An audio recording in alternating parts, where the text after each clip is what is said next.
meus olhos vejo o futuro, tudo novo se fez, tudo novo se faz, e dessa estrada eu não me desvio nunca mais, e estou firme, e eu não me desvio nunca mais. Eu vou avançar, eu vou crescer, ninguém vai me deter. Meu alvo é Cristo, meu alvo é Cristo. Vou avançar, eu vou crescer, ninguém vai me deter. Meu alvo é Cristo, meu alvo é Cristo. Estou subindo pra um lugar mais alto. Eu já desisti de andar sozinho. Cristo vive em mim e os meus pés estão no caminho, e desta estrada eu não me desvio nunca mais, e estou firme, eu não me desvio nunca mais.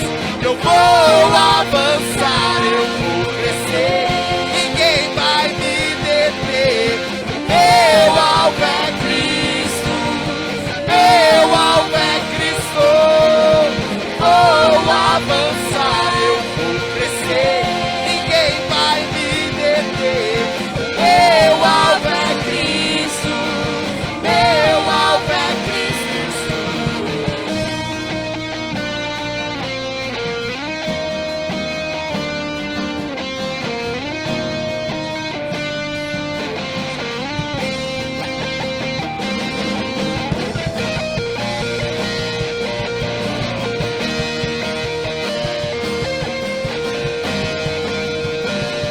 Declare em alta voz: vou avançar,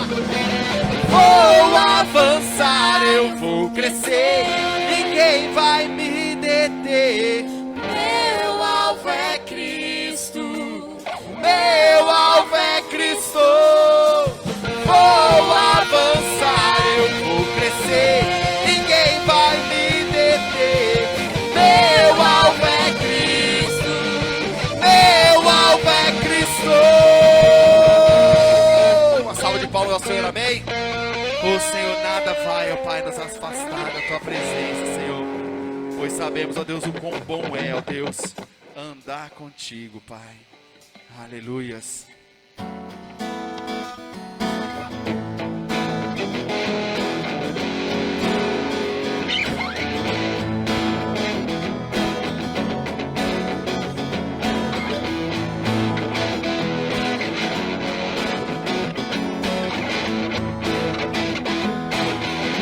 Tu és minha porção, Tu és a minha herança, Tu és o meu socorro nos dias de tribulação. Mesmo que os meus pais me deixem, mesmo que amigos me traiam, eu sei que em seus braços eu encontro salvação.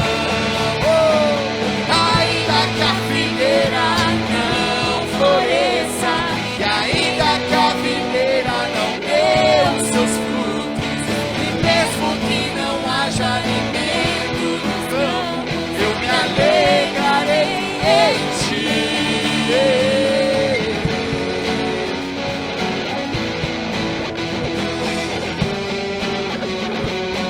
Só Tu és a nossa alegria, Pai. Tu és minha porção, Tu és a minha herança, Tu és o meu socorro nos dias de tribulação. Mesmo que os meus pais me deixem, mesmo que amigos me traiam,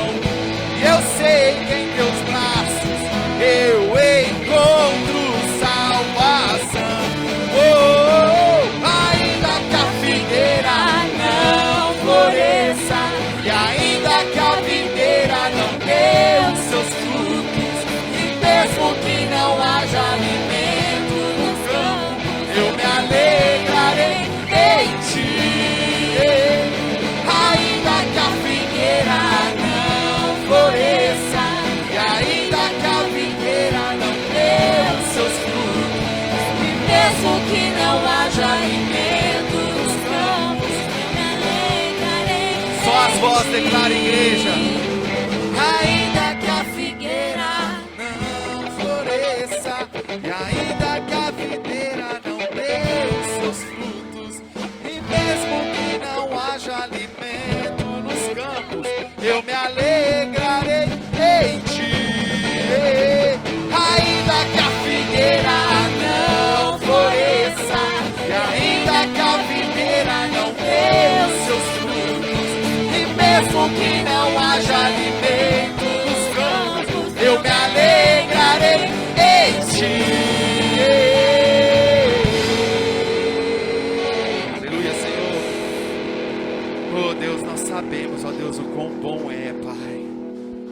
Entregar a Ti, Senhor, a nossa vida e confiar, a Deus, e ver, ó Pai, o quão grande tem sido o Teu, Deus, o Teu caminhar conosco, o Teu nos ajudar, o Teu nos levantar, ó Senhor. A cada dia temos contemplado, Senhor, o Teu renovo sobre as nossas vidas, Senhor, e a Ti temos gratidão. Aleluia, Senhor, Tu és santo e maravilhoso, Pai.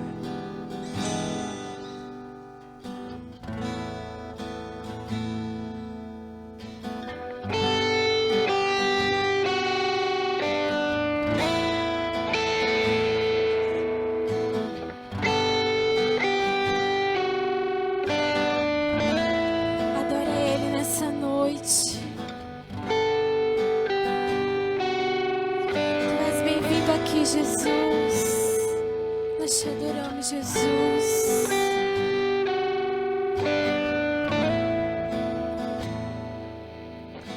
E santos e os anjos prostram-se a ti.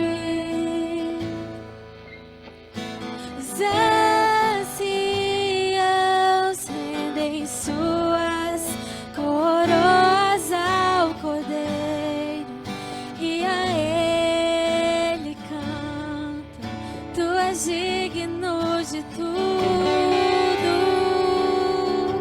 Diga a Ele, Tu és digno de tudo, pois tudo vem de Ti.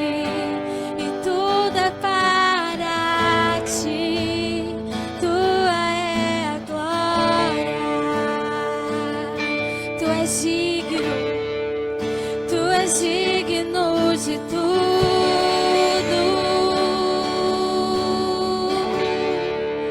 Tu és digno de tudo,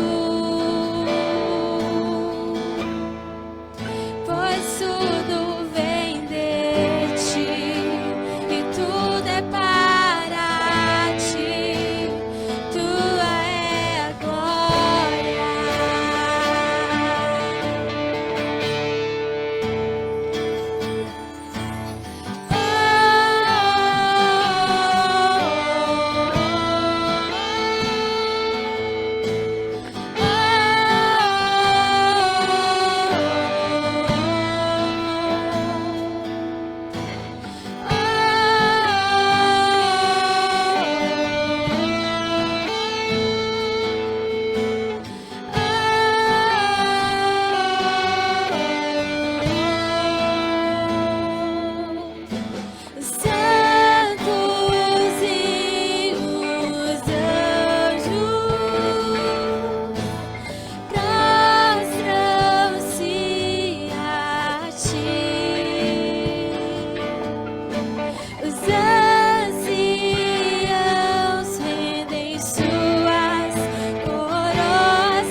Digno de tudo,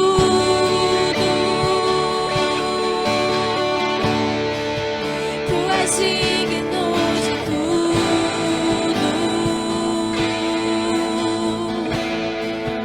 pois tudo vem de Ti e tudo é para Ti. Tua é a glória. Tu és digno de tudo, só Tu és digno de tudo, pois tudo vem de ti e tudo é para ti. Tua é a glória. Tu és digno de tudo. Tu és digno de tudo, pois tudo vem de ti e tudo é para ti. Tua é a glória.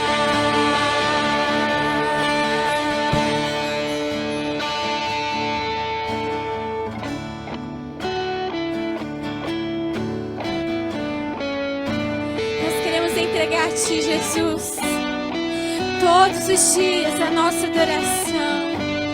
Ensina-nos, Deus, a entregar a ti, Jesus, todos os dias a nossa adoração, o nosso ser, tudo que nós somos, Jesus.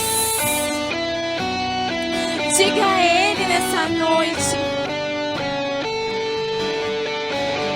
Dia e noite suba a ti nossa adoração.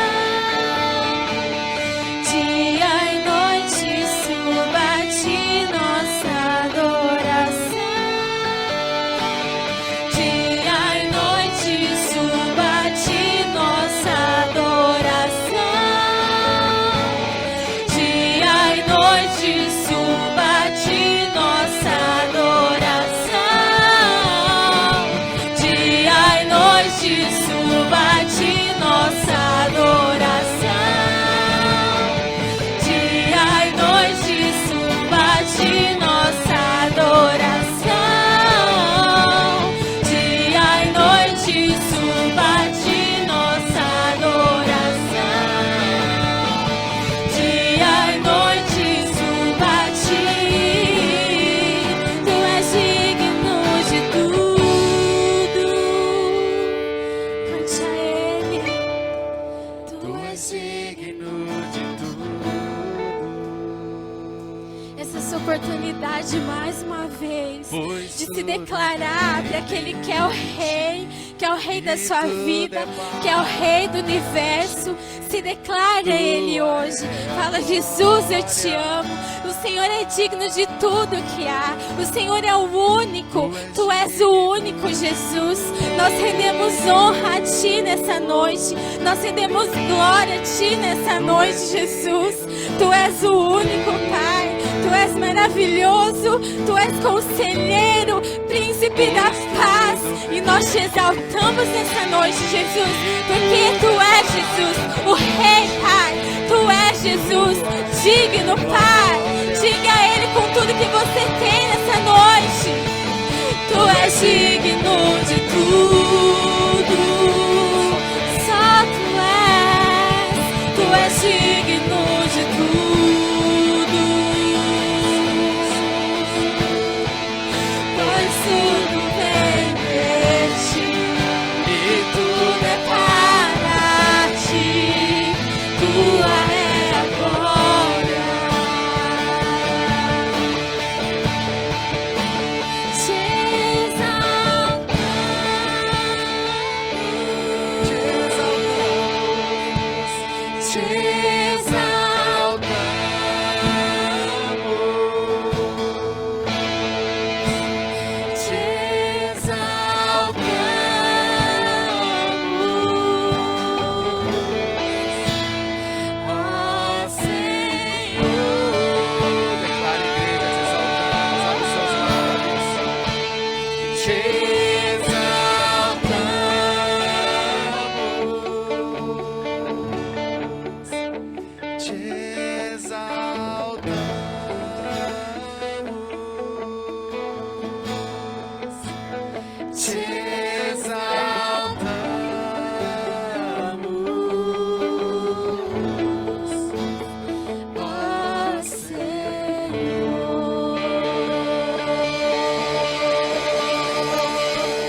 só a tua paz mesmo, Senhor. Obrigado, Deus, pelo teu agir, ó Deus, o teu derramar, ó Deus, o teu manifestar sobre a tua casa, sobre os teus filhos que somos nós, ó Senhor. Pai, obrigado pelo teu manifestar, Espírito Santo. Sinta-se à vontade, Pai. Oh, aleluia, tu és santo e maravilhoso, Pai. Obrigado por esse momento de adoração, Deus. Obrigado, Pai. Aleluia. Irmãos, aquele que trouxe seus dízimos, suas ofertas, traga até o altar enquanto estaremos adorando ao Senhor com mais uma canção, amém?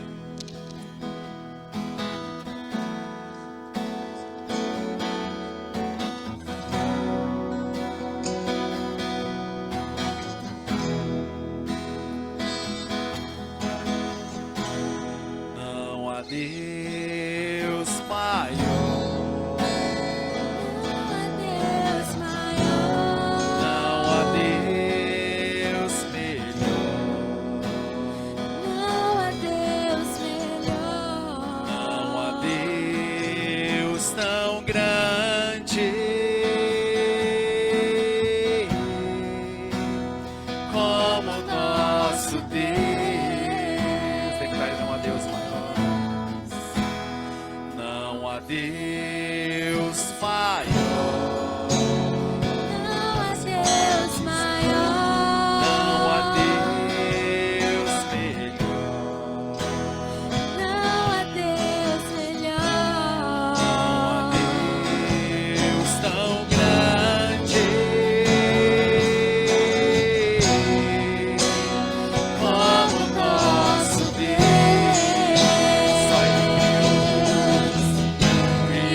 para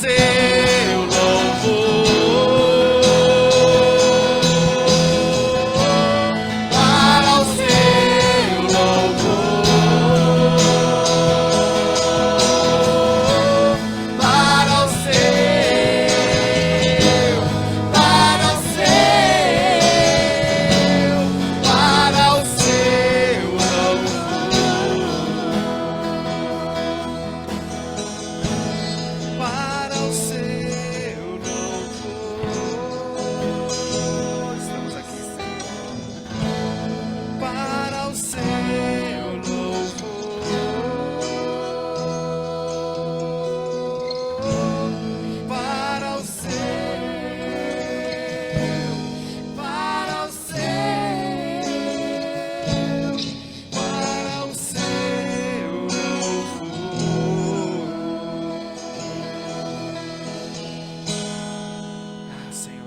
Receba-nos dessa, Senhor, dessa adoração, a nossa oração a Ti, Senhor. Oh Deus, estamos aqui para adorar a Ti, louvar ao Teu nome, Senhor, que é o único nome digno de ser adorado e louvado, Pai. Senhor, obrigado, Deus, pelo momento, Senhor, de adoração. Obrigado pelo privilégio, Senhor, de poder ter saúde, Senhor, de estar na Tua casa, Senhor. Poder estar adorando a Ti, Senhor. Ah, Deus, sabemos o quão pouco temos feito, Senhor, diante de tão grande e um manifesto, Senhor, tem sido da Tua glória sobre as nossas vidas, Senhor, do Teu agir sobre nós, ó Pai. Obrigado, Deus, por cada vida que aqui está, Senhor, na Tua casa, está vendo essa live, Senhor. Sabemos o quão grande tem sido, Senhor, as Tuas bênçãos, Senhor, a Tua bênção, o Teu agir, o Teu ungir sobre cada um de nós, Senhor. Pai, somos gratos também por cada vida que trouxe até o altar os seus dízimos, suas ofertas, Pai. Deus, pedimos mesmo, Deus, que a Tua glória, a Tua graça venha mesmo, Senhor, Deus, de forma superabundante sobre cada um deles, Senhor, sobre cada um de nós, Senhor, e nos faz, Senhor, a cada dia dignos, Senhor, do Teu agir, dignos mesmo, Senhor, do Teu abençoar sobre nós, Senhor. Obrigado, Senhor, por Pai, por esse momento de poder estar aqui à frente, adorando ao Teu nome, Senhor, bendizendo a Ti, Senhor. E pedimos, Senhor, Espírito Santo, abra o nosso entendimento, abra os nossos ouvidos, para que a palavra que será ministrada nessa noite venha ao nosso encontro, venha ao encontro de cada um que tem a necessidade de ouvir de Ti, Senhor. Sabemos que a Tua palavra é o nosso alimento diário, Senhor. Pai, unja a vida do pastor, Pai, o abençoe, Senhor, e a cada dia dê a ele a Tua sabedoria, a sabedoria vindo dos céus, em o nome de Jesus. Amém e amém. Eu passo a palavra ao pastor.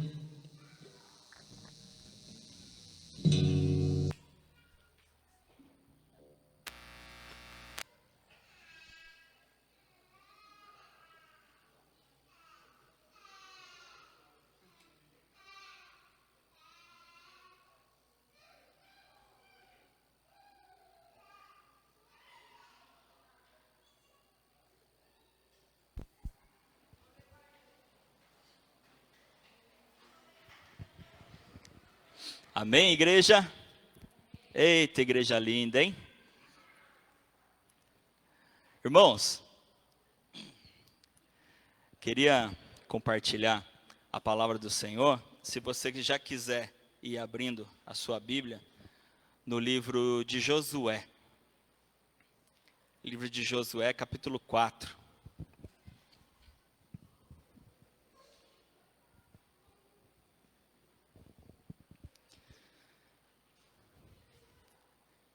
Livro de Josué, capítulo 4, nós vamos ler dos versículos 1 até o 9.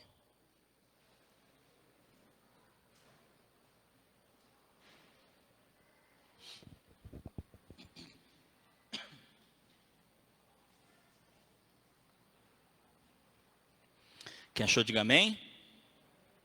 Amém. Amém. Josué, capítulo 4, a partir do versículo 1, diz assim: Quando todo o povo tinha passado o Jordão, o Senhor falou com Josué dizendo: Escolham 12 homens do meio do povo, um de cada tribo, e ordenem que tirem 12 pedras do meio do Jordão, do lugar onde os pés dos sacerdotes ficaram parados. E que levem essas pedras e as depositem no lugar em que vocês irão passar a noite. Então Josué chamou os 12 homens que havia escolhido dos filhos de Israel, um de cada tribo, e disse-lhes: Passem adiante da arca do Senhor, seu Deus, até o meio do Jordão. Cada um levante sobre o ombro uma pedra, segundo o número das tribos dos filhos de Israel, para que isto seja por sinal entre vocês. E no futuro, quando seus filhos perguntarem: o que significam essas pedras para vocês? Respondam que as águas do Jordão foram cortadas diante da arca da aliança do Senhor. Quando a arca passou, as águas do Jordão foram cortadas. Essas pedras serão para sempre por memorial aos filhos de Israel. Os filhos de Israel fizeram como Josué havia ordenado e levantaram 12 pedras do meio do Jordão, como o Senhor tinha dito a Josué, segundo o número das tribos dos filhos de Israel. E levaram-nas consigo ao lugar onde passariam a noite, e as depositaram ali. Josué também levantou 12 pedras no meio do Jordão, no lugar onde ficaram parados os pés dos sacerdotes que levavam a arca da aliança. E essas pedras estão ali até o dia de hoje. Amém? Amém. Senhor Deus e Pai, essa é a tua palavra lida. E nós te pedimos ao Espírito Santo que nos guie, nos dê o direcionamento, o discernimento e ministre os nossos corações. Em nome de Jesus. Amém. Amém? Amém. Todos conhecem essa passagem? Conhecem? Foi assim que o povo atravessou o Rio Jordão, né? Na verdade, o ápice, né, do milagre aconteceu no capítulo 3. Né? No capítulo 3 de Josué é quando o Rio Jordão seca ali, onde eles vão passar, e eles atravessam o Rio Jordão. O milagre, então, ele está relatado ali no capítulo 3. Mas o que nós vamos falar um pouquinho hoje tem a ver com esse pós-milagre, né? Com essa pós-ascensão. O que aconteceu nesse momento aí, da travessia do Jordão? Primeira coisa que a gente precisa entender é o significado desse rio, biblicamente. O significado desse rio, do Rio Jordão, biblicamente. O Rio Jordão, ele significa transformação. Se nós observarmos na palavra, na Bíblia, os momentos em que o Rio Jordão ele aparece, ele tem um símbolo de transformação. Aqui nós vemos um povo sendo transformado. O povo de Deus sendo transformado. Assim como a gente vê no futuro, que para nós já é passado, mas no futuro dessa história aqui, um acontecimento muito grandioso acontecendo também no Rio Jordão. Quem chuta aí o que foi que aconteceu? Alguém foi batizado nesse rio. Quem foi? Jesus. Jesus foi batizado no Jordão. O Rio Jordão, ele tem esse símbolo de transformação. Ele tem esse símbolo de transformação. E não à toa, tanto no Antigo quanto no Novo Testamento, ou seja, nos dois testamentos, o Jordão ele fala sobre mudança de vida. Ele vai falar sobre mudança de vida. Jesus foi batizado ali no Jordão, não por acaso, porque eu já disse para vocês, não tem nada, Deus não fez nada por acaso. Nada, absolutamente nada por acaso. João Batista, ele pregava nas margens do Jordão e batizava ali também. As pessoas que iam se convertendo, João Batista ia batizando ali no Jordão. E Jesus ele vai então até João Batista para ser batizado, e a partir dali ele dá início ao seu ministério, ao ministério dele aqui na terra. A partir dali, em que Jesus vai ser levado para o deserto, e a história a gente já conhece. Mas a questão ali, o Jordão. E tem uma questão no Jordão muito significativa, algo que é mais um detalhe de Deus impressionante. Não sei se vocês sabem, mas o Jordão, ele é o rio mais baixo do mundo. Sabiam disso? O Rio Jordão, ele está a 400 metros abaixo do nível do mar. É o rio mais baixo do mundo. E você pode pesquisar, eu estudei. O Rio Jordão é o rio mais baixo do mundo. Ele está a 400 metros abaixo do nível do mar. E que isso tem a ver, talvez você esteja se perguntando, né? Tudo na Bíblia tem significado. Tudo na história, tudo que Deus faz tem significado. O fato dele estar abaixo, o que significa estar abaixo, gente? Humildade. Humildade. Descer. Estar abaixo. Quando a gente fala, né, de se prostrar, de se abaixar, de se humilhar. Lembrando que, biblicamente, humilhação não é se diminuir. Se humilhar para Deus não significa nos diminuir. Se humilhar perante Deus significa colocar Deus no lugar dele. É colocar Deus no lugar dele. Deus não quer nos transformar em pessoas diminuídas. Pelo contrário, na verdade o Senhor quer sempre levantar o seu povo, Ele quer sempre erguer a cabeça do seu povo. Mas o seu povo, ele não pode erguer a cabeça ao ponto de erguer o nariz também, né? De se esnobar, de se orgulhar. Mas é levantar o seu povo, é erguer o seu povo, um povo que sabe que Deus está acima de todas as coisas. O Rio Jordão, ele tem esse papel, essa representação de humildade e de transformação.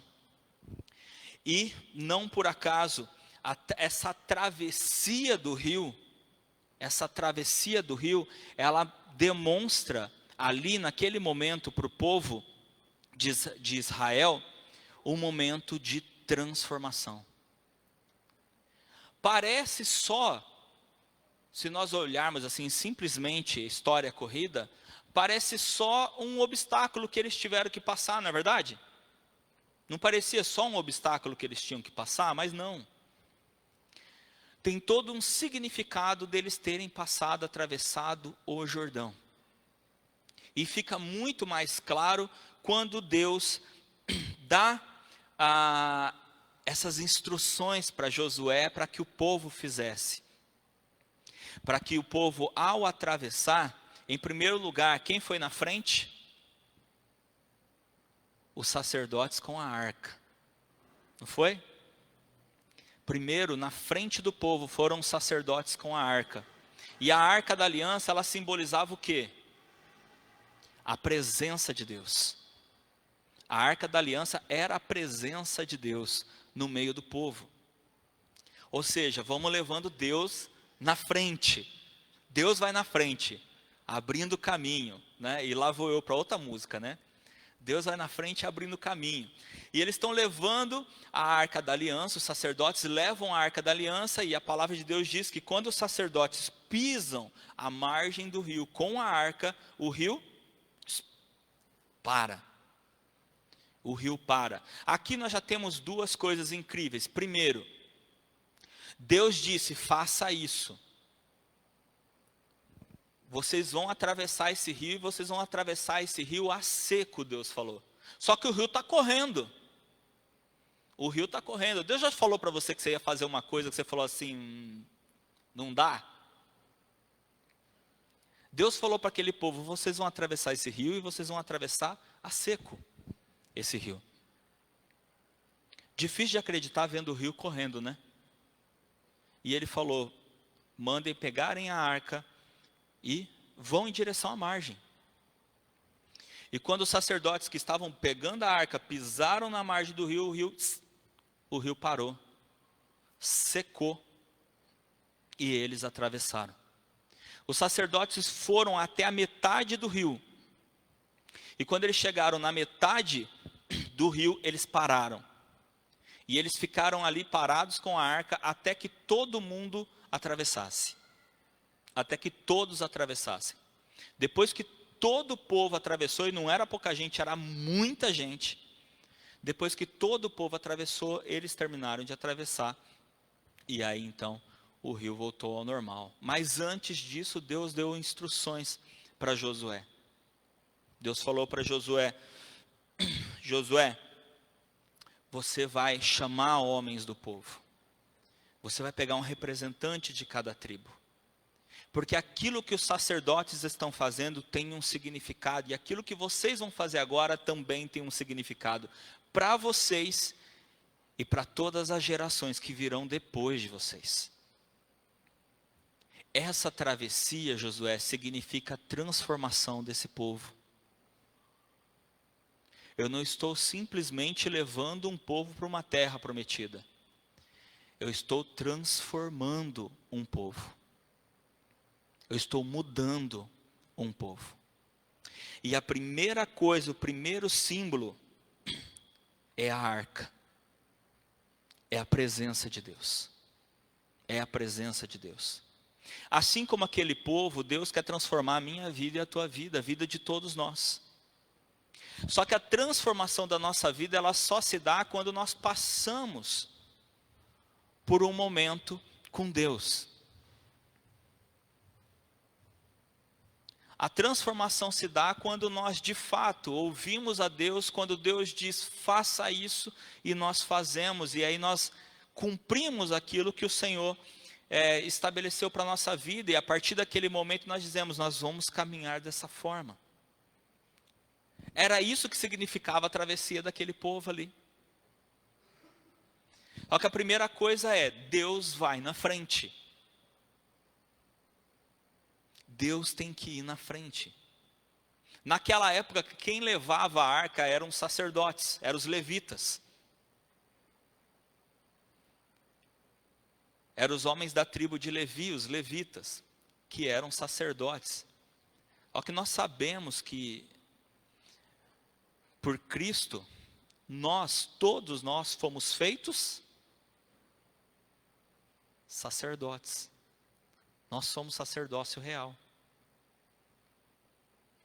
Ou seja, quem leva a presença de Deus hoje é cada um de nós. Nós somos os sacerdotes que levamos a presença de Deus. Porque a presença de Deus não está mais numa arca, a presença de Deus está naqueles que andam, caminham conforme a vontade de Deus. Está na vida daqueles que atravessaram o Jordão, ou seja, que transformaram as suas vidas e que começaram a caminhar com Deus. Hoje nós somos a arca da aliança, vamos dizer assim. Porque nós somos aqueles que carregam a presença de Deus. E quando Deus diz para cada um de nós, vai. Assim como ele disse aqui no texto, né? Aonde estiverem pisando, Deus falou para Josué, aonde os sacerdotes pisarem os pés, ali vocês vão pegar as pedras para levantar o altar. Porque aonde a presença de Deus está, aquele lugar se torna santo, se torna especial. Porque ali houve transformação. Ali houve um mover de Deus. Pela presença dEle. E pelo aquilo que aquelas pessoas que ouvindo, crendo, fizeram.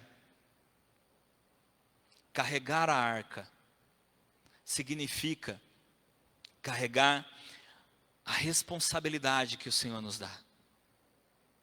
Imagina a responsabilidade daqueles sacerdotes que eram colocados para carregar a arca. Você já imaginou isso? Já imaginou você sendo escalado, você vai carregar a arca? Como que você se sentiria? Se Josué chegasse para você e falasse assim, você está responsável para carregar a arca. Imagina isso. Quem aí não se aguentaria? Tipo eu. Quem que não se aguentaria? Deixa eu te falar uma coisa. Você é responsável para carregar a arca. Você é responsável para carregar Deus. Essa responsabilidade que era dada lá para os sacerdotes para carregarem a arca da aliança, nos foi dada. Foi dada para cada um de nós.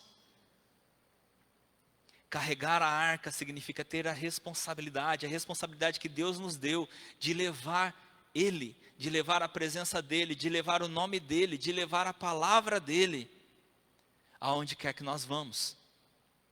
E também significa carregar o poder. É uma responsabilidade, mas não é algo, meu Deus, não é algo para eu ter medo, não é algo para eu sentir peso. Na verdade é algo para eu sentir o privilégio, mas é um privilégio que gera uma responsabilidade. E ao mesmo tempo, além de carregar essa responsabilidade, nós também carregamos esse poder. Porque foi o poder de Deus que parou o Rio Jordão. e fez com que eles atravessassem a seco o rio Jordão. Amém? Amém? Quem está entendendo, diga amém. Amém, amém. O altar que foi erguido ali é a representação daquilo que foi feito ali naquele lugar. Porque quando Deus disse para Josué, quer ver, ó? Escolham, versículo 2, escolham 12 homens do meio do povo, um de cada tribo, e ordenem que tirem 12 pedras do meio do Jordão, do lugar onde os pés dos sacerdotes ficaram parados, e que levem essas pedras e as depositem no lugar em que vocês irão passar a noite. Então Josué chamou os 12 homens que havia escolhido dos filhos de Israel, um de cada tribo, e disse-lhes: passem adiante da arca do Senhor, seu Deus, até o meio do Jordão. Cada um levante sobre o ombro uma pedra, segundo o número das tribos dos filhos de Israel, para que isso seja por sinal entre vocês. E no futuro, quando seus filhos perguntarem o que significam essas pedras para vocês, respondam que as águas do Jordão foram cortadas diante da arca da aliança do Senhor. Quando a arca passou, as águas do Jordão foram cortadas. Essas pedras serão para sempre por memorial aos filhos de Israel. Amém? Amém. Ali então foi levantado um altar externo, um altar visível, algo representativo, algo visível. Justamente como a palavra diz, quando seus filhos perguntarem o que significa essas pedras, o que significa esse altar, vocês possam se lembrar daquilo que foi feito, daquilo que aconteceu. Quem aqui tem um testemunho de algo que Deus fez na sua vida? Pode levantar a mão, não vou te chamar aqui, pode ficar tranquilo. Você tem? E tem algo que representa isso, não tem? Que com certeza você sempre usa para contar a história, não é? Muitas vezes são marcas que foram deixadas, são símbolos que ficaram gravados daquilo que aconteceu com você, daquilo que Deus fez para você, não é? Quando acontecem coisas muito importantes na nossa vida, a gente não gosta de gerar foto? Não gosta? E quando a gente vai mostrar as fotos, a gente não gosta de contar, por que essa foto aqui? De onde que é essa foto aqui? O que aconteceu aqui nesse dia? A gente não gosta de lembrar? Ah, nesse dia aqui aconteceu isso, isso e isso. Não é? É um memorial. É algo que existe para nos lembrar de algo que aconteceu. E o Senhor, Ele institui, Ele deixa em nossas vidas marcas para que a gente possa se lembrar, para que nós possamos nos lembrar daquilo que Ele fez em nossas vidas. Quando a gente pergunta assim, quem se lembra de quando Cristo entrou na sua vida? Todo mundo se lembra? De quando Cristo entrou na sua vida? Por que você lembra? Porque marcou, não marcou? Foi algo que marcou a sua vida. Com certeza existe algo que você lembra. Assim como muitas vezes, quando a gente vê alguma coisa, a gente lembra. Às vezes não é nem aquilo, mas a gente associa, sabe? Quando a gente vê uma coisa e associa, nos faz lembrar, nos faz recordar. E o Senhor fala, levante esse altar, porque os filhos de vocês vão perguntar e vocês vão lembrar aquilo que aconteceu aqui. Em que eu levei o meu povo a atravessar esse rio, e não apenas uma travessia de rio, mas uma travessia para uma mudança de vida, para uma transformação de vida. Mas, irmãos, muito mais do que nos levar a uma terra prometida, o Senhor quer transformar a nossa vida durante esse caminho.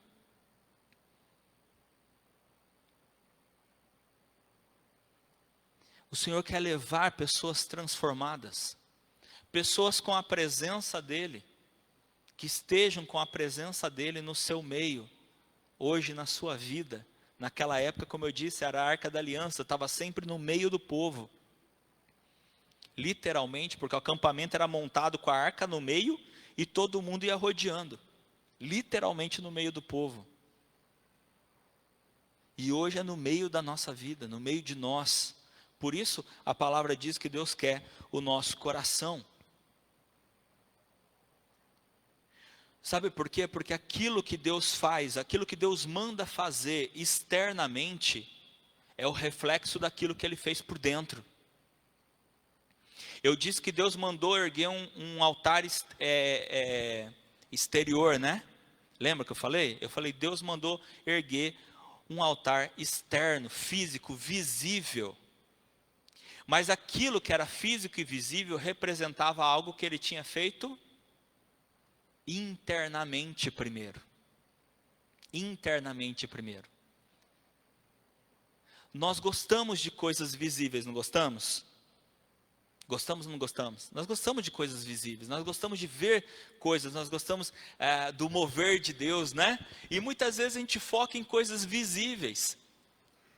Só que Deus diz, Ele só realiza coisas externas quando são realizadas primeiro internamente. Quando são feitas primeiro por dentro. Aquilo que Deus estava mandando o povo fazer, já era o reflexo de algo que Ele tinha feito dentro do povo. Dentro deles. Amém? Por isso aqui nós vemos um princípio de 2 altares. Que eu quero falar. O altar externo e o altar interno. O altar externo e o altar interno. O altar externo, como eu disse, é aquilo que é visível. Nós podemos chamar hoje de celebrações ou de memoriais, coisas que a gente faz, né? São as coisas visíveis. Só que a gente não pode esquecer que o altar externo só aconteceu porque eles colocaram o pé no rio. Traduzindo, né? Porque ficou difícil de entender, né?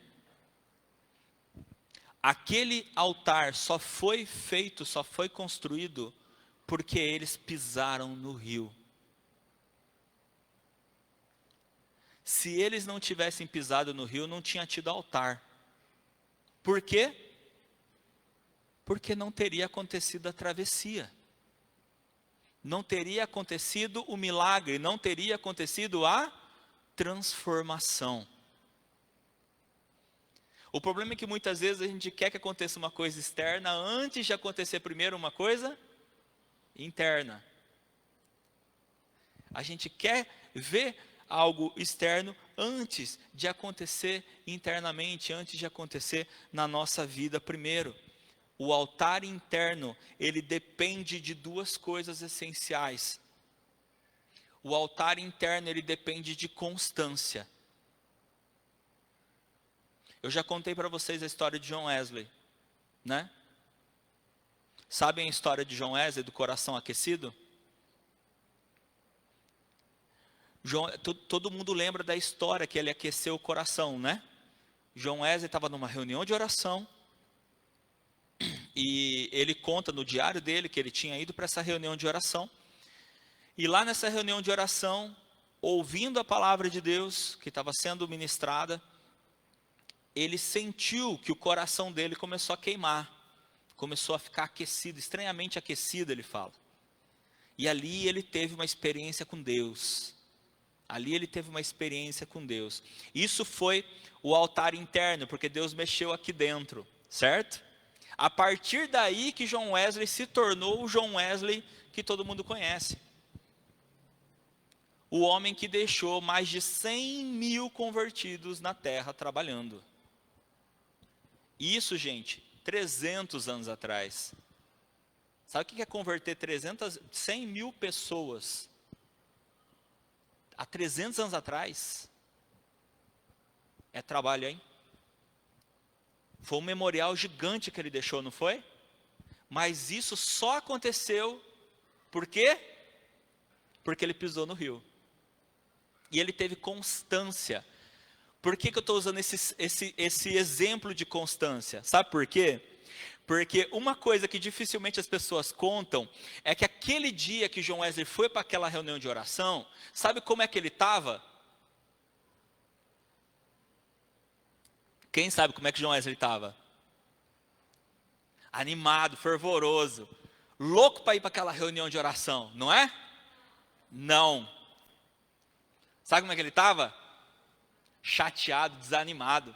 Ele não queria ir. Ele estava desanimado, ele não estava querendo ir. Sabe por que ele foi? Constância. Constância. Irmãos, às vezes a gente faz as coisas porque a gente quer fazer, porque a gente está animado para fazer. Às vezes a gente faz porque tem que fazer.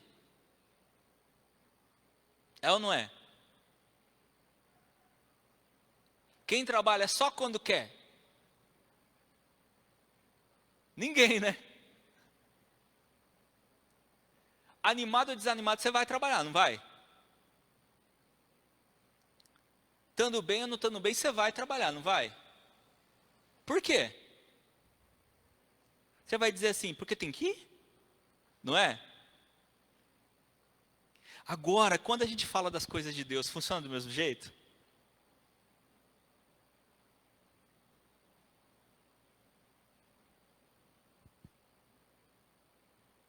Percebe a diferença?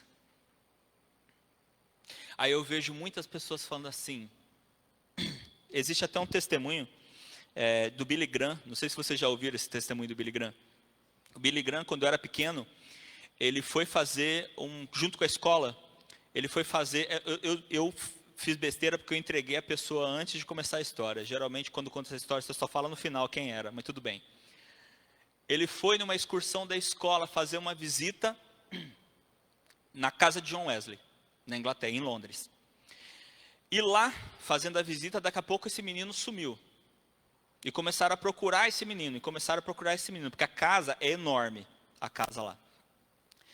E aí, quando acharam esse menino, ele estava ajoelhado, orando, no mesmo lugar que John Wesley orava. E diz que ele repetia constantemente, Senhor, faz de novo, Senhor, faz de novo, Senhor, faz de novo. Ele estava orando para que Deus fizesse nele aquilo que Deus tinha feito na vida de John Wesley. E nós sabemos que o Billy Graham, ele foi o maior evangelista dos nossos tempos. É dado para ele aí milhões de convertidos através do trabalho dele de evangelismo, né? E o que acontece? Muitos começam a fazer a mesma coisa. Eu já vi muito isso. Muitos fazendo a mesma coisa. Ou seja, fazendo a mesma coisa o quê? Pedindo para Deus, Deus faz a mesma coisa que fez em fulano, faz a mesma coisa que fez em fulano. Só que a pergunta é, você faz a mesma coisa que ele fez para alcançar esse favor de Deus?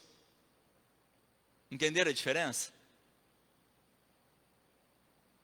Porque Billy Graham, ele pediu para Deus, é claro que Deus escutou a oração de Billy Graham, mas ele também se esforçou para alcançar o objetivo dele.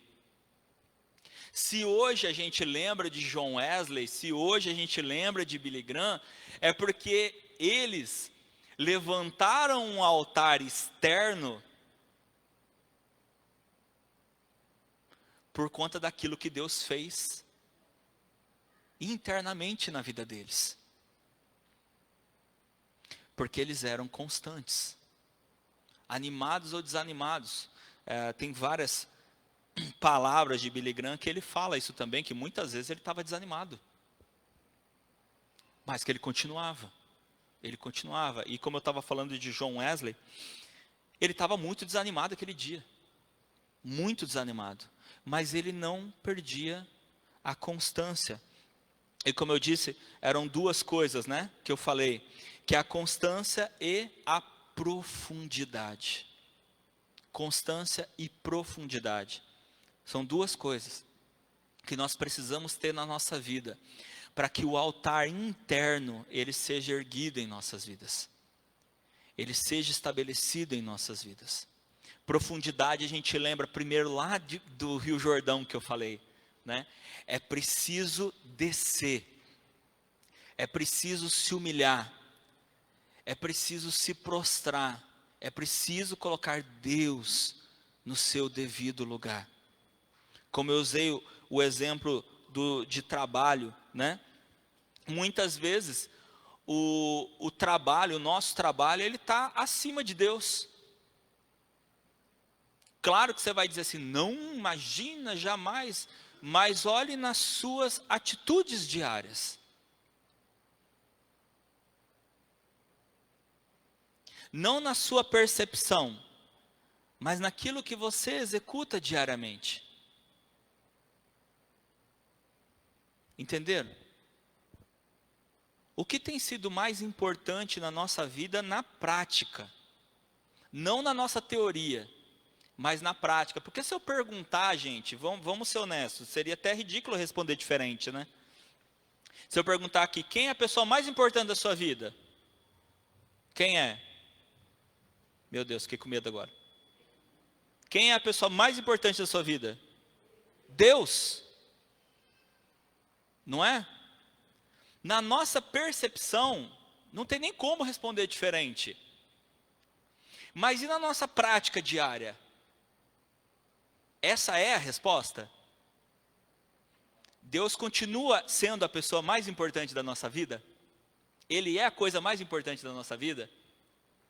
Se Ele disser, busque a minha presença, a arca, busque a minha presença e pisa ali na margem do rio, a gente vai? A gente tem feito aquilo que o Senhor tem dito para cada um de nós, aquilo que Ele tem dito para cada um de nós fazer? O primeiro altar levantado é aqui dentro, é onde ninguém vê, e é o fruto de um esforço interno, é aquilo que nós fazemos diariamente, repetidamente. Ah, pastor, mas isso não é rotina? Sim, é necessário haver rotina. O que nós não podemos é transformar a rotina numa mera religiosidade. Mas a rotina é necessária. Gente, vocês não têm noção. Eu já vi vidas de família serem transformadas por causa de rotinas que a gente poderia considerar bobas. Eu lembro de uma vez que uma família, assim, ela mudou, assim, uma conversa rapidinha que eu tive com o pai. Ele falou, eu não sei mais o que fazer em casa, tá tudo meio assim, esquisito e tudo mais. Eu falei, me conta aí para ver se eu posso te ajudar. Ele falou, não tem comunicação, não tem, tipo, meus filhos não obedecem, eles não escutam, não tem comunicação, a gente não ora, a gente não lê a Bíblia, e aí chega o final de semana, não consegue convencer ninguém de ir para a igreja, eu falei assim, deixa eu te perguntar uma coisa assim, como que é a tua rotina? Como que é a rotina da tua casa? Antigamente a coisa era diferente, por exemplo, a gente orava toda a refeição, orava antes das refeições, a gente comia na mesa e tudo mais tal. Eu falei, antigamente, por que antigamente? Porque isso aí passou, né? Eu falei assim, peraí, como assim passou? Agora cada um cata o prato e vai comer num lugar, um come na sala, outro come em outro lugar, um come com o celular, outro come na frente da TV e tudo mais tal. Eu falei assim, você quer mudar a tua casa? Quero. Eu falei, então volte a velhas rotinas que vocês estavam fazendo. Primeiro, volta todo mundo comer na mesa. Sem TV, sem celular. Antes de comer, ora. Mas isso aí não é só uma rotina. Eu falei assim, é rotina, mas é uma rotina necessária. Eu falei, por que você acha que chega o final de semana e não querem ir para a igreja? Porque não existe uma rotina de entronizar Deus dentro da casa. Aí o Deus do final de semana não é ninguém. Não é? Porque ele não é ninguém durante a semana. Por que ele seria alguém no final de semana? Entende? Por que ele vai ser alguém importante no final de semana se durante a semana ele não é ninguém? Ele nem existe dentro da casa. Eu falei, volte a colocar Deus no seu devido lugar, na tua casa, durante a semana. Gente, passou uma semana, sério, passou uma semana. Ele me procurou e falou assim: eu não tenho noção de como minha casa mudou. E eu falei: o que você fez? Eu falei: a primeira coisa que eu fiz foi, todo mundo come na mesa e a gente ora antes de comer. Eu falei: só isso, foi a primeira coisa, e já mudou, depois de uma semana, já mudou muita coisa. Eu falei: são rotinas que muitas vezes a gente perde. Porque a gente perde a constância de fazer as coisas que nós precisamos fazer constantemente, precisa ter constância. Quer ver? Você não precisa nem responder. Quem lê a Bíblia todo dia? Responde só para você. Quem pega a Bíblia e lê todo dia? Quem para o momento do seu dia e ora todos os dias? Responde só para você. Nós precisamos ter constância nas coisas. Porque se não tiver constância, também não vai ter profundidade. Eu digo que eu quero ter um relacionamento mais profundo com Deus, mas eu não busco Deus para ter esse relacionamento profundo. Quando eu quero ser mais próximo de alguém, o que eu faço? Eu fico atrás dessa pessoa, não fico? Lembra quando vocês ficaram apaixonadinhos? Lembra? O que vocês faziam? Ficava atrás da pessoa, não ficava? Ficava atrás da pessoa, queria conhecer a pessoa, queria ficar perto da pessoa. Queria investir no relacionamento, não queria? Não é assim, gente? Aí eu canto assim: eu quero conhecer Jesus no domingo. Eu quero conhecer Jesus. Se a palavra for curta.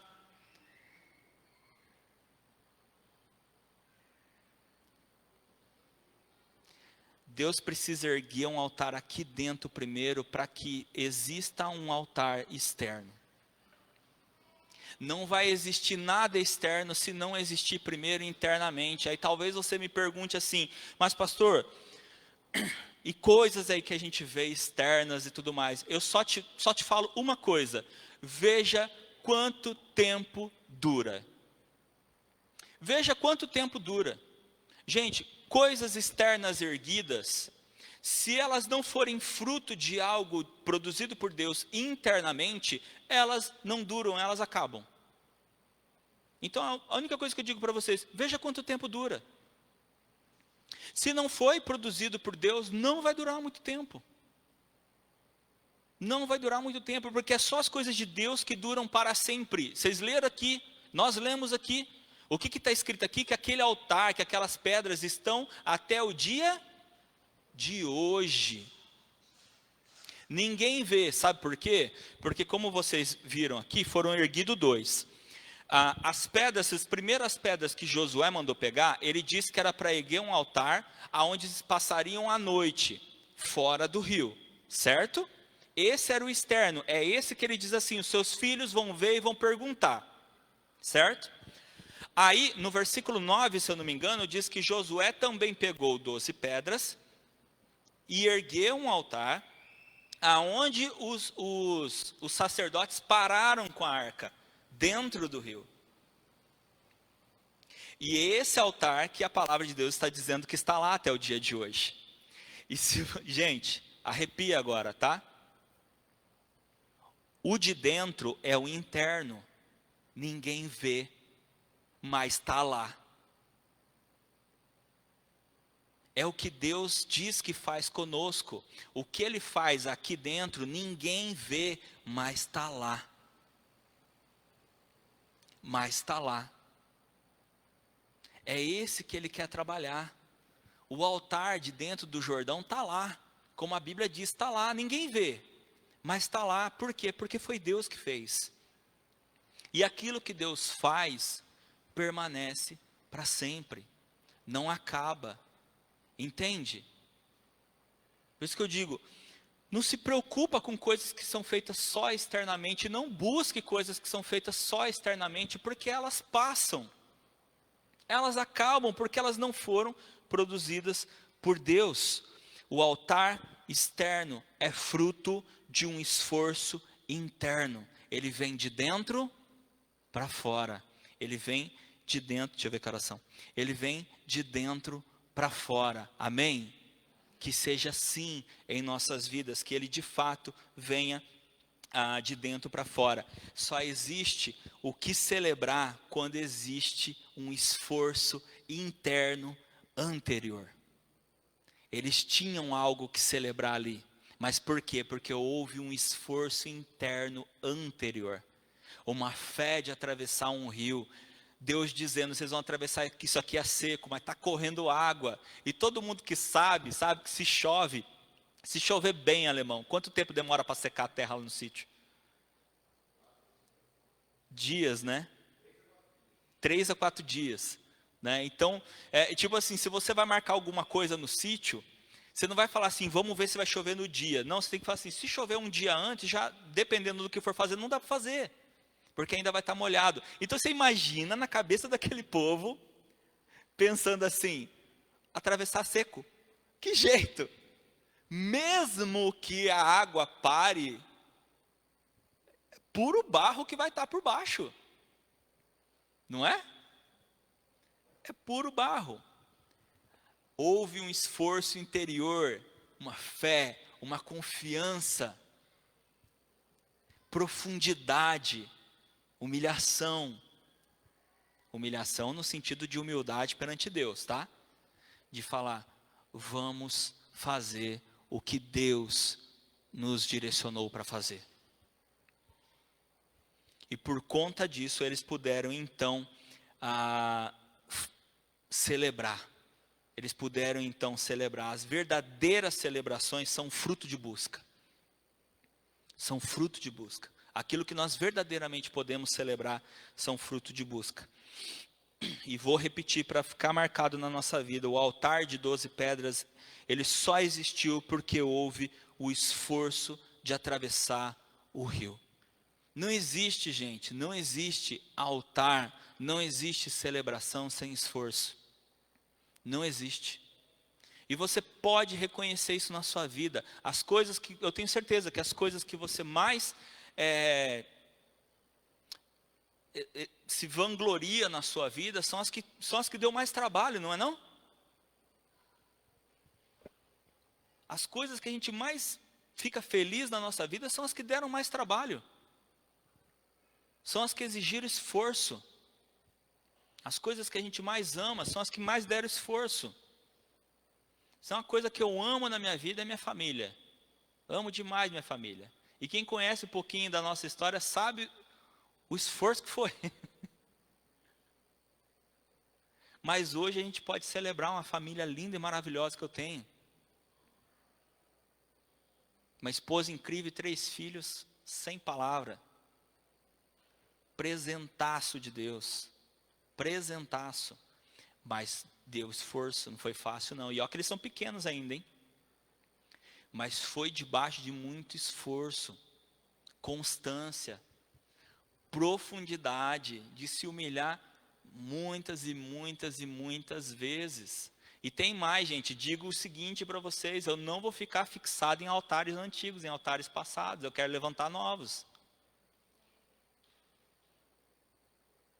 E para isso, esforço, dedicação, constância. Porque graças a Deus a gente pode testemunhar muitas coisas na nossa vida. E eu quero testemunhar mais novas coisas ainda. As pedras para o altar são retiradas das experiências vividas com Deus. Olha que coisa incrível, né? De onde eles tiraram as pedras? De dentro do rio. De dentro do rio. As mesmas coisas que nós pegamos para mostrar o milagre que aconteceu na nossa vida, elas foram retiradas, essas coisas foram retiradas daquilo que nós vivemos.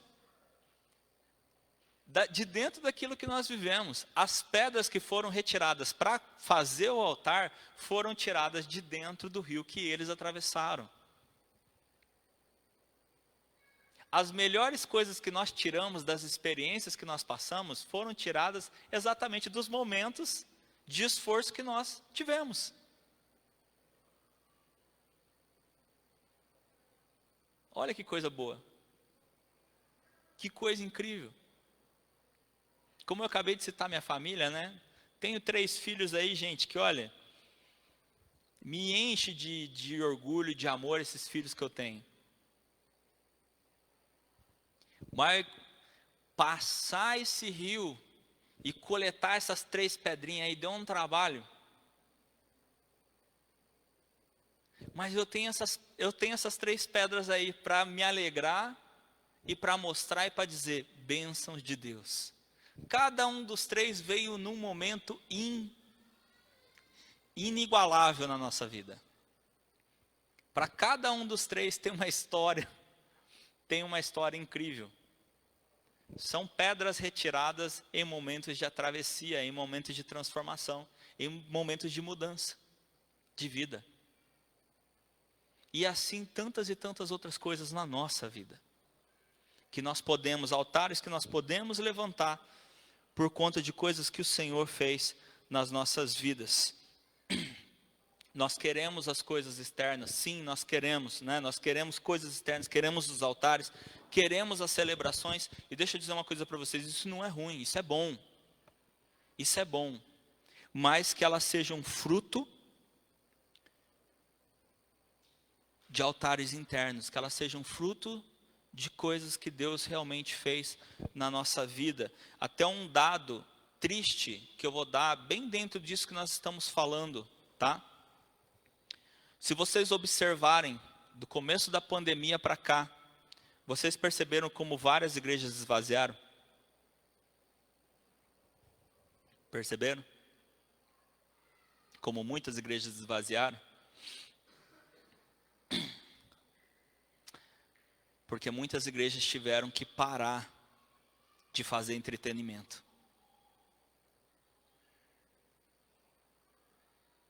E sem entretenimento, muitas igrejas esvaziaram.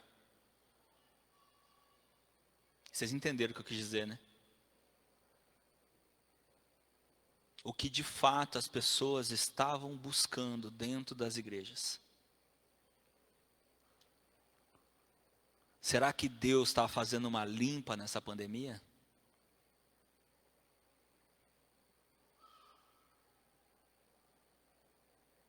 Será que Deus está procurando aqueles que de fato são dele? Já que nós estávamos falando do deserto, não foi isso que Deus fez com o povo no deserto? Moisés sobe para pegar as plaquinhas. As plaquinhas não, né? As placas dos 10 mandamentos. Vai cair um raio na minha cabeça aí. Moisés sobe para pegar as placas dos 10 mandamentos. Ele desce. A hora que ele desce, o que está acontecendo lá embaixo? Festa. A hora que chega lá embaixo, ah é? Aí Moisés ficou louco, né? Falou assim, vamos fazer o seguinte. Quem é de Deus fica desse lado, quem é da bagunça fica aqui. O que ele fez?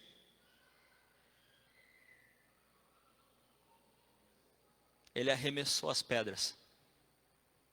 Ele arremessou as placas dos 10 mandamentos. O chão se abriu e morreram todos. Aí lá vai Moisés subir de novo para pegar a segunda via.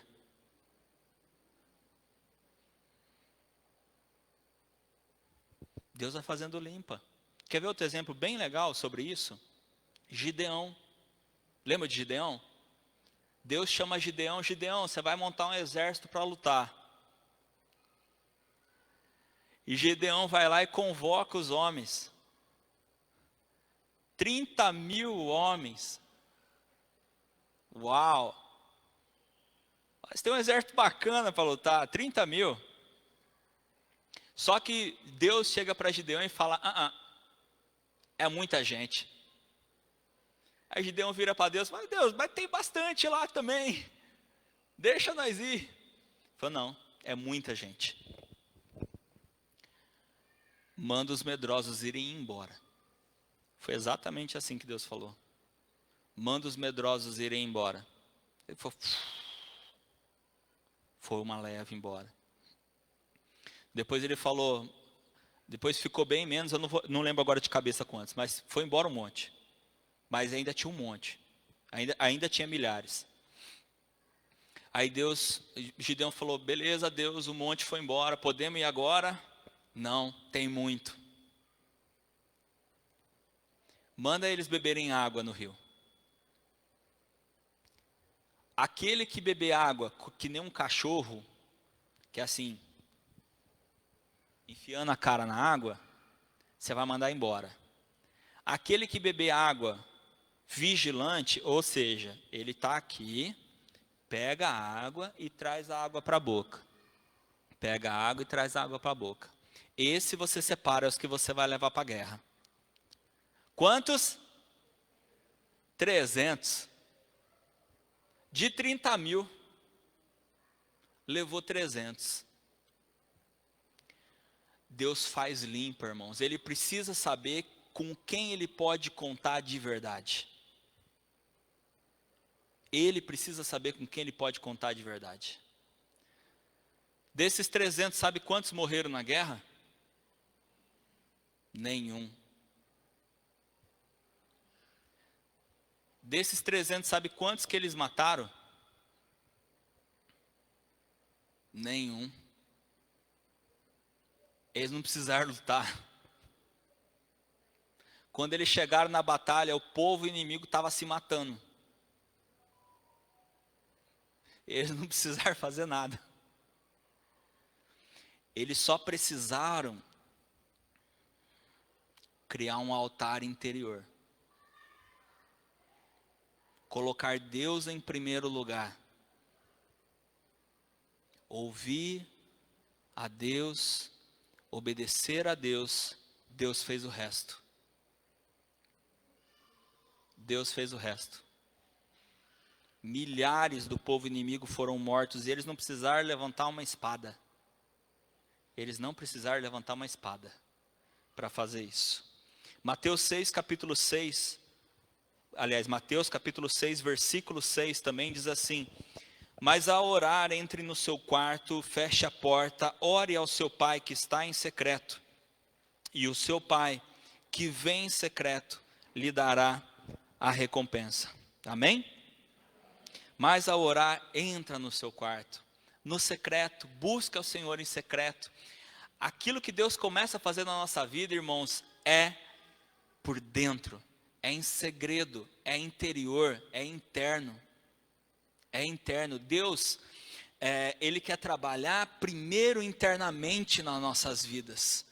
Deus em primeiro lugar. Isso a gente já ouviu desde criança, não é? Deus em primeiro lugar. Mas tem mais uma coisa.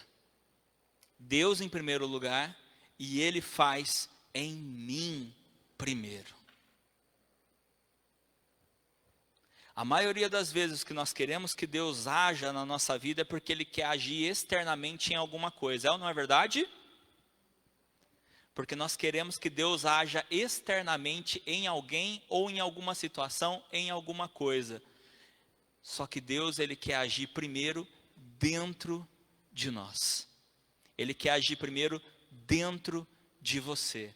A hora que Ele agir dentro de você, o que está em volta, o que está ao redor, vai acontecer automaticamente.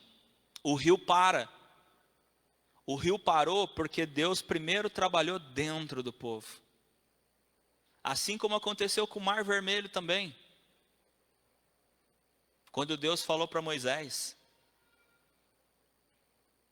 Vocês sabem que Moisés virou o cajado para o mar e o mar abriu, né? Mas vocês sabem o que Deus falou antes? Para Moisés? Deus disse assim para Moisés: diga ao povo que marche. Quando o povo marchar, você estende o cajado para o mar e o mar vai abrir. O povo teve que andar, teve que marchar antes de ver o mar aberto. Entenderam? Nós precisamos marchar, nós precisamos caminhar na direção de Deus antes de ver Deus fazendo acontecer. Porque primeiro Ele está querendo agir aqui dentro. quando ele agir aqui dentro, aí ele abre mar, ele para rio, ele mata o exército sem você relar em ninguém. Ele faz tudo o que for necessário. Ele faz absolutamente tudo o que for necessário. Amém? Quero encerrar com o texto de Paulo a Timóteo, 2 Timóteo capítulo 1, versículo 5, que diz assim: lembro da sua fé sem fingimento, a mesma que primeiramente habitou em sua avó Loide e em sua mãe Eunice, e estou certo de que habita também em você. Lembro da sua fé sem fingimento, a mesma que primeiramente habitou em sua avó Loide e em sua mãe Eunice, e eu estou certo de que habita também em você. Amém? Amém. Paulo está falando para o seu discípulo Timóteo: Timóteo, eu lembro da sua fé. Um pouco antes, Paulo está dizendo para Timóteo: Timóteo, assim como Deus falou para Josué, seja forte, seja corajoso, continua firme, porque eu lembro da sua fé. Sua fé não tem fingimento, você tem constância, você tem profundidade. Eu sei que Deus fala aqui dentro. E você tem de onde tirar, Timóteo. Olha que coisa incrível. Você tem de onde tirar. Lembra da sua avó e da sua mãe. Porque a avó e a mãe de Timóteo se converteram primeiro. Elas foram discípulos de Paulo antes de Timóteo. E a força que Timóteo tinha de fé era com base no altar levantado pela sua avó e pela sua mãe. Um altar chamado legado. Elas deixaram um legado para Timóteo, para que Timóteo pudesse se espelhar. Assim como tantos e tantos aqui registrados têm legados dos quais nós podemos nos espelhar, de fé. 2 que eu citei que não são nem bíblicos, né? John Wesley, Billy Graham.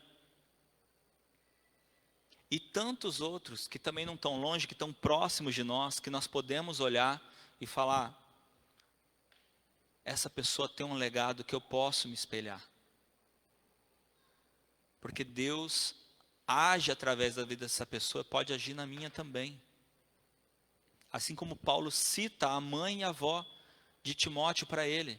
Fala: Timóteo, eu quero que a tua fé permaneça firme, assim como foi antes com a tua mãe, com a tua avó. Ou seja, você tem de onde se espelhar. Você tem de onde se espelhar. Assim como cada um de nós também temos. Amém? Vamos colocar em pé?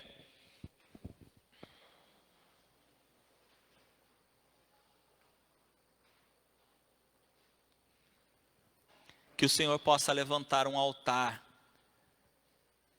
interior. Que o Senhor possa levantar um altar interno dentro das nossas vidas. Para que nós possamos levantar altares externos, celebrando aquilo que o Senhor fez nas nossas vidas. Amém? Senhor,